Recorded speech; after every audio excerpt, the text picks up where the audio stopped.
Greetings and welcome to America in Focus, powered by the Center Square. I'm Dan McCaleb, Chief Content Officer at the Franklin News Foundation, publisher of the Center Square Newswire service. We are recording this on Friday, March 1st.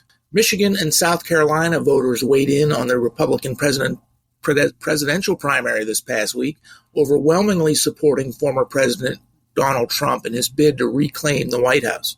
On the Democratic side, Michigan voters unsurprisingly backed President Joe Biden for re-election, though there was a large faction of Democrats who voted, quote, uncommitted in protest of Biden's stance on the Israel-Hamas war. While Republican voters in Michigan get another shot in Saturday's caucuses because of the unique party rules in that state, it is Super Tuesday that most Americans are paying attention to. Joining me today to discuss what to look for on this coming Super Tuesday, when 15 states and one U.S. territory vote in primaries and caucuses across the country, is the Center Square's Washington, D.C. Bureau Chief, Casey Harper. Casey, former South Carolina Governor and UN Ambassador Nikki Haley remains in the race against Trump, despite suffering big loss after big loss in the early primaries, including in her home state of South Carolina. Will Tuesday be her last stand? Oh, that is the million-dollar question, Dan. Yeah, Nikki Haley has taken many punches on the chin, taken on the chin many times, and has remained standing. I mean, she has really not won a major state yet. She has peeled away delegates from Trump.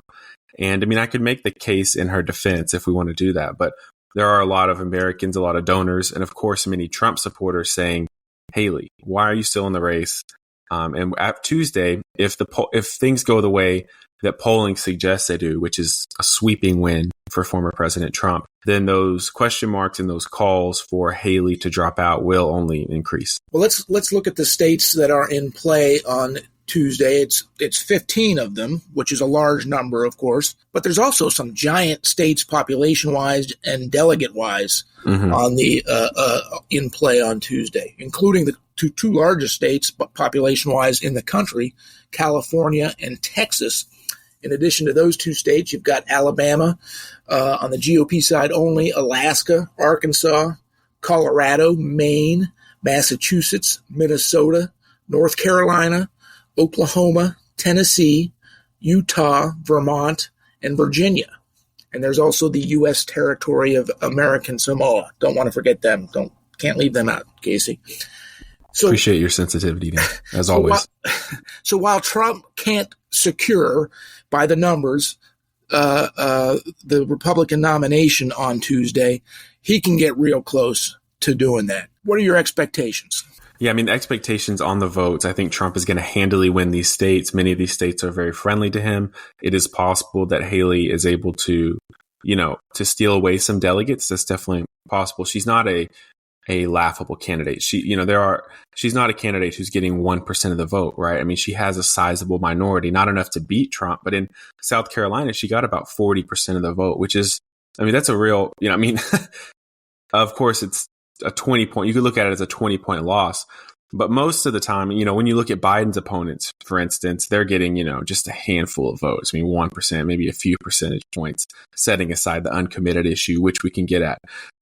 So she is making inroads. She's pulling in a lot of moderates. She has a different demographic than former President Trump. And I think to many donors and Republican insiders, Nikki Haley could be the future of the party, a woman who is able to hold some Republican values, but also bring in moderates, speak to suburban women, which have really become the swing vote in many important states. Suburban women, Haley, they think, can reach those women in a way that President Biden just cannot.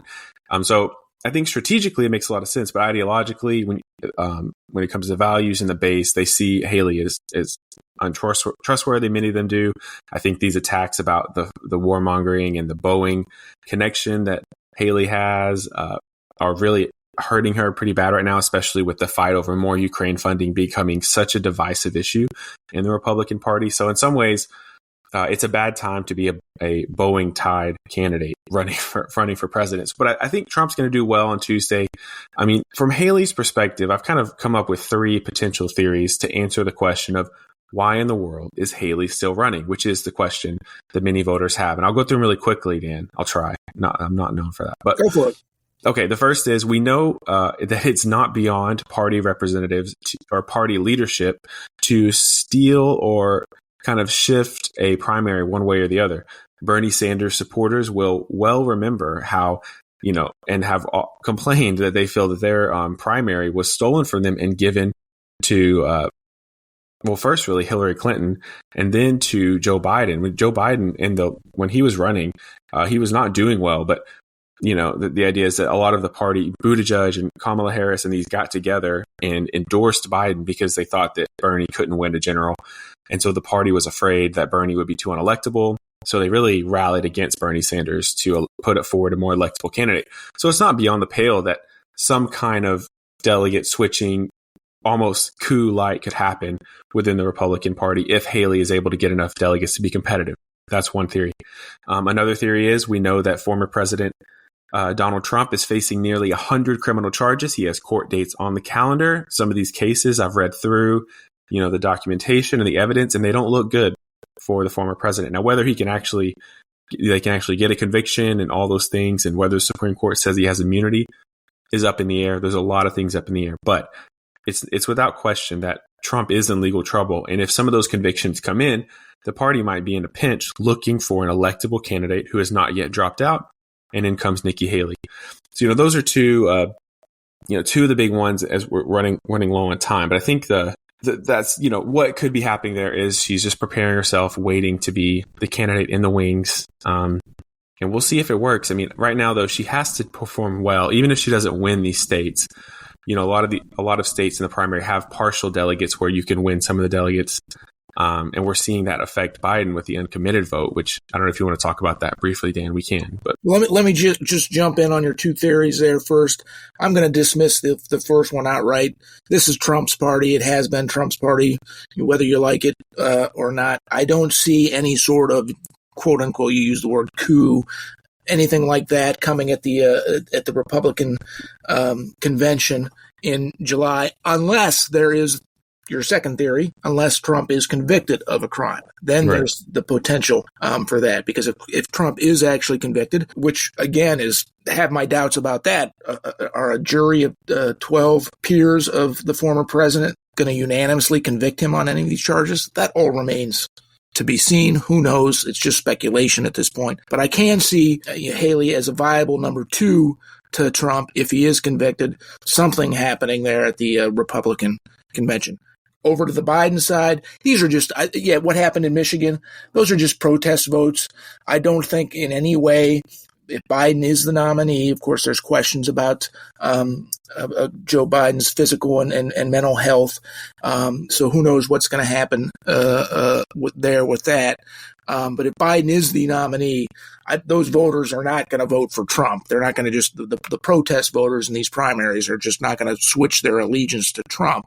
They'll stick with Biden. So I don't see that as a big deal. Closing thoughts, Casey, we have to wrap up. Yeah, I mean, I think I would push back a little bit on it not being a big deal, because while they will not vote for Trump, those protest voters may just not show up at all. A certain percentage of them may not be excited to vote. And Biden could find himself in a pinch where the moderates are upset with him about the border. And then on the other side, the left wing of his party is upset with him about his handling of Gaza. And so while those liberal voters may not turn out for Trump, they may just not turn out at all. Thank you for your insight, Casey. Listeners can keep up with this story and more at thecentersquare.com. For Casey Harper, I'm Dan McCaleb.